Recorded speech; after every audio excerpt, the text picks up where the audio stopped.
let's talk about liquidity ratios. What is a liquidity ratio? It measures the firm's ability to pay off debts within the year or within the next operating cycle. This is different from solvency. Kasi ang solvency, it talks about whether or not we have the assets to pay our liabilities. But if we're talking about liquidity, we're talking about can you pay it right now or can you pay it right away? Because there is a possibility that a company may be solvent but not liquid. Why? It is because the company lacks current assets. So what does it conclude? Basta liquidity ratios, always kasama ang current assets. Okay? So pag liquidity ratios, sa mga formulas natin, palaging kasama ang current assets. So let's go with the first.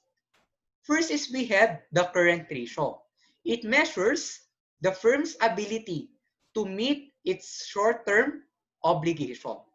So current ratio is equals to current assets divided by current liabilities.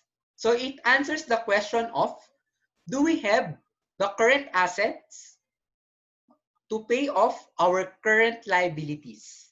So that is current ratio.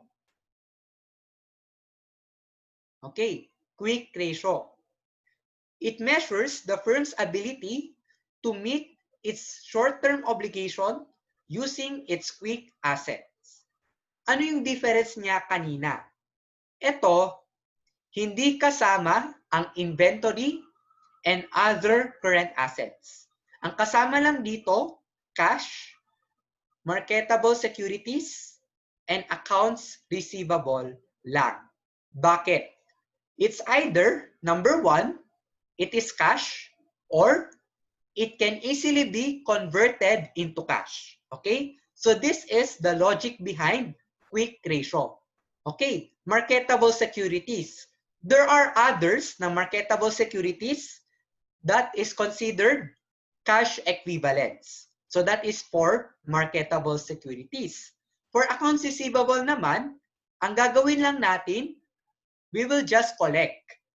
Okay? So kung meron tayong AR, we will just collect those receivables. So that's why it can easily be converted into cash, not like inventory. Kasi what if you're selling a product that is already obsolete or hindi na laos or let's say spoiled, for example. So it's hard for you to sell those inventories and turn them into cash. So this is the reason why we have quick ratio. And the formula here is cash plus marketable securities plus accounts receivable divided by current liabilities. And finally, we have the defensive interval ratio. It measures the length of time in days the firm can operate on its present liquid resources. So the same as quick ratio, our numerator will be cash, marketable securities, and accounts receivable divided by average daily operating expenses. So in short, kada araw, in average, magkano yung operating expense natin kada araw. So that is the defensive interval ratio. So let's now go to the illustration. So XYZ company gave the following data. Kung napapansin nyo yung mga given, meron siyang relationship or kasama siya sa liquidity ratios na diniscuss natin. So we have cash of 500,000 pesos, marketable securities of 250,000 pesos, accounts receivable of 200,000 pesos, inventory of 50,000 pesos, and current liabilities of 500,000 pesos. And we also have average daily operating expenses of 40,000 pesos. So ano yung hinihingi sa atin? Or what do we want to solve? So we're required to solve for the following: current ratio, quick ratio, and defensive interval. So let's go to current ratio. So current ratio, current assets divided by current liabilities. Ano ba yung mga current assets natin kanina? We have cash, marketable securities, accounts receivable, and inventory. So yun, we will add all of them. So our total current assets, it is 1 million pesos divided by 500,000 pesos. So our current ratio is 2. Ano yung ibig sabihin ng 2? Or ano yung gagawin natin kung ano yung answer? Or what will we do? The higher the current ratio, the better. Okay? Kung mas mataas ang current ratio, it means that the company is more liquid or the company has more current assets. So let's go to quick ratio. Okay, for quick ratio, ano yung difference? Ngayon, hindi nakasama ang inventory. So ang ginawa natin, cash plus marketable securities plus accounts receivable divided by current liabilities. Okay?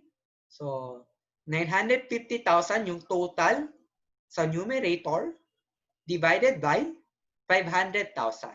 So the answer for our quick ratio is 1.9. How do we analyze this? The higher the quick ratio, the better. But we need to compare quick ratio with current ratio.